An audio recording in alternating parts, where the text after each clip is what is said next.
नमस्कार दोस्तों, स्वागत है आपका नूतन आयुर्वेद में। आज हम बात करेंगे एक ऐसी औषधि के बारे में जो कि बहुत ज़्यादा चमत्कारी है। हम बात कर रहे हैं नीम के बारे में। नीम के बारे में तो हम सब जानते ही हैं कि नीम के अंदर एंटीबैक्टीरियल, एंटी फंगल प्रॉपर्टीज़ होती हैं और बहुत सारे गुण होते हैं नीम के अंदर। अगर हम नीम की बात करें तो नीम के पेड़ के हर एक कोने में गुण छुपा हुआ है। उसके पत्तों में गुण मिलेगा आपको, उसकी निमोली में गुण होगा, उसकी जड़ों में गुण होगा, उसकी गोंद में भी गुण होगा और नीम से निकलने वाले तेल में भी बहुत ज़्यादा गुण होता है। तो नीम जो है गुणों की खान है और इस गुणों की खान से हम बहुत सारे फायदे ले सकते हैं, क्योंकि हमें पता है कि पेड़ पौधे हमारी बहुत ज़्यादा मदद करते हैं और हमें बहुत सारी बीमारियों से बचाते हैं। तो उसी तरीके से नीम भी हमारा एक बहुत ही गुणकारी पौधा है जो कि हमें बहुत सारी बीमारियों से बचा सकता है, बशर्ते हमें ये चीज़ पता हो कि किन बीमारियों में हमें किस तरीके से उसका इस्तेमाल करना है। आइए बात करते हैं कि किन किन रोगों में हम इसका इस्तेमाल कर सकते हैं। अगर आपके शरीर में पित्त की बहुत ज़्यादा परेशानी है, जिस वजह से आपके शरीर पर फोड़े फुंसियाँ हो गए हैं, रैशेज हो गए हैं या एलर्जी हो गई है, तब आप नीम प्रयोग कर सकते हैं। इसके अलावा अगर रक्त में बहुत ज़्यादा विशुद्धि हो गई है, बहुत ज़्यादा दूषित हो गया है हमारा रक्त, तो रक्त को शोधित करने के लिए भी नीम का प्रयोग किया जा सकता है। इसके अलावा अगर यूरिनरी इन्फेक्शन है या किसी भी तरीके का इन्फेक्शन है, या महिलाओं में लिकोरिया की परेशानी है, या आँखों में बहुत ज़्यादा परेशानी हो गई है, एलर्जी हो गई है, आँखें लाल हो गई हैं, या आपके शरीर में बहुत ज़्यादा ताप रहता है, आपके हाथ पैर बहुत ज़्यादा तपे रहते हैं, आपको अक्सर बुखार हो जाता है और बुखार होने की वजह से शरीर का टेम्परेचर बहुत ज़्यादा बढ़ जाता है, इन सभी समस्याओं में भी हम नीम का इस्तेमाल कर सकते हैं। अगर सर में बहुत ज़्यादा डेंड्रफ है, सर की कोई परेशानी है, जैसे कोई अगर फंगल डिजीज हमारे सर में हो गई है या फिर सर में जुएं हो गई हैं, इस तरीके की अगर कोई परेशानी है तो भी नीम हमारे लिए बहुत ज़्यादा उपयोगी होगा। इसके अलावा ये चीज़ हम जानते हैं कि बच्चे जब बढ़ रहे होते हैं तो उनके चेहरे पे बहुत ज़्यादा पिंपल्स यानी मुहासे हो जाते हैं, तो ऐसे में भी नीम का प्रयोग अच्छा होता है। इसके अलावा अगर आपके पशु को भी कोई दिक्कत हो गई है, जैसे गाय भैंसे हैं आपके यहाँ पर या कोई और पशु है और उनको खुजली की दिक्कत हो गई है या उनके शरीर में जुएँ हो गई हैं, तो पशु के लिए भी हम इसका इस्तेमाल कर सकते हैं। अब ये तो हमने बात की किन किन चीज़ों में हम इसका प्रयोग कर सकते हैं, और भी बहुत सारे प्रयोग हैं इसके, यानी और बहुत सारी बीमारियों में इसका प्रयोग किया जा सकता है। अब हम बात करते हैं कि हम इसका प्रयोग किस प्रकार से कर सकते हैं, क्योंकि ये भी हमारे लिए जानना ज़रूरी है कि हम इसका प्रयोग कैसे करें और किन लोगों को इसका प्रयोग नहीं करना चाहिए। अगर हम सबसे पहले अपनी बात करें कि अगर हमें कोई समस्या है इनमें से और हम नीम का सेवन करना चाहते हैं तो हमें क्या करना चाहिए, तो ऐसे में हमें नीम का सेवन किस तरीके से करना चाहिए। अगर आप बाज़ार से टैबलेट लाना चाहते हैं तो नीम की टैबलेट भी आपको आसानी से मिल जाएंगी, तो नीम की टैबलेट आप लेकर आइए और 2 टैबलेट सुबह खाली पेट और 2 टैबलेट तीसरे पहर आपको खाली पेट लेना होगा।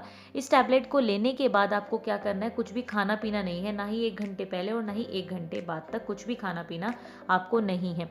और इसके अलावा आपको सात्विक तरीके से जीवन जीना है, ज़्यादा मिर्च मसालों का प्रयोग नहीं करना है और आयुर्वेद के अनुसार अपने जीवन को जीना है। अगर हम बात करें पशुओं की, कि अगर पशुओं को बुखार हो गया है या फिर दस्त लग गए हैं, कोई ऐसी समस्या है, तो इसमें हमें क्या करना है, थोड़ी सी तुलसी लेनी है, यानी पशु के अनुसार लेनी है, क्योंकि हमें पता है कि पशु खाना भी ज़्यादा खाते हैं तो इसलिए दवाई की मात्रा भी उनके लिए ज़्यादा ही होगी। तो पशु के अनुसार हमें तुलसी लेनी है, थोड़ी अदरक लेनी है, नीम लेना है और हल्दी लेनी है। इन सभी औषधियों को एक साथ मिलाकर बराबर मात्रा में पशु के चारे में मिला देना है और उसको इसी तरीके से कुछ दिन तक खिलाना है जब तक कि वो ठीक ना हो। इसमें आपको एक बात का ध्यान रखना है कि जो पशु गर्भ से हो उसको ये औषधि नहीं देनी है। अगर हम नीम का प्रयोग अपने बालों में करते हैं तो सर से संबंधित, बालों से संबंधित जो भी समस्या होती है वो भी हमारी ठीक हो जाती है। जैसे कई बार हमें डेंड्रफ हो जाता है, सर में जुएं पड़ जाती हैं या फिर बाल सफ़ेद हो जाते हैं, बाल बहुत ज़्यादा ड्राई रहने लगते हैं, तो ऐसे में भी आप नीम का प्रयोग कर सकते हैं। अगर ऐसे में आप नीम का प्रयोग करना चाहते हैं तो आपको क्या करना होगा, आप नीम के पत्ते ले आइए, उनको धोकर उनका मिक्सी में पेस्ट बना लीजिए पानी डालकर, और फिर पानी निचोड़ लीजिए। तो उससे क्या होगा कि जो हमारा नीम का रस है वो हमें मिल जाएगा। अब इस रस को अपने सर पे अच्छी तरीके से मालिश करके लगाइए और उसको 45 मिनट या फिर 1 घंटे तक छोड़ दीजिए। उसके बाद पानी से धो लीजिए, हल्के गुनगुने पानी से आप धो लीजिए। तो इससे क्या होगा कि जो आपकी सर की स्कैल्प है, यानी कि जो स्किन है, वो भी बहुत अच्छी हो जाएगी। अगर जुएं हैं तो वो भी चली जाएंगी, डेंड्रफ भी चला जाएगा, और अगर आपके बाल सफ़ेद हैं तो वो भी धीरे धीरे काले होना शुरू हो जाएंगे। तो इस तरीके से नीम के बहुत सारे फ़ायदे होते हैं अगर हम उसको सर में भी लगाते हैं तो भी। नीम का सेवन करने से पहले हमें कुछ चीज़ों का ध्यान रखना चाहिए, जैसे कि जो नीम होता है वो ठंडी तासीर का होता है पर खुश्क होता है, यानी कि ड्राई होता है। तो अगर हम लगातार उसको खाते रहते हैं तो हमें समस्या भी हो सकती है। हमें पता होना चाहिए कि नीम का सेवन हमें किस तरीके से करना है। आजकल लोगों को ये चीज़ तो पता लग गई है कि नीम हमारे लिए गुणकारी होता है, लाभदायक होता है, पर उनको ये नहीं पता होता है कि इसका सेवन किस तरीके से करना है। तो नीम का सेवन हमें ऐसे ही नहीं करना है, हमें ध्यान रखना है कि नीम का ज़्यादा दिन तक सेवन करने से हमारी आँखों की रोशनी पर असर पड़ सकता है। अगर हम नीम का लगातार कुछ महीनों तक सेवन करते हैं तो हमारी आँखें भी खराब हो सकती हैं, उनकी रोशनी भी कम हो सकती है।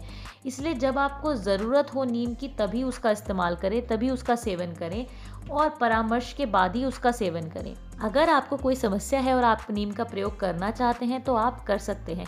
बस आपको कुछ बातों का ध्यान रखना होगा, जैसे कि जब तक आपको ये समस्या हो तब तक ही आपको थोड़ी मात्रा में नीम का प्रयोग करना होगा।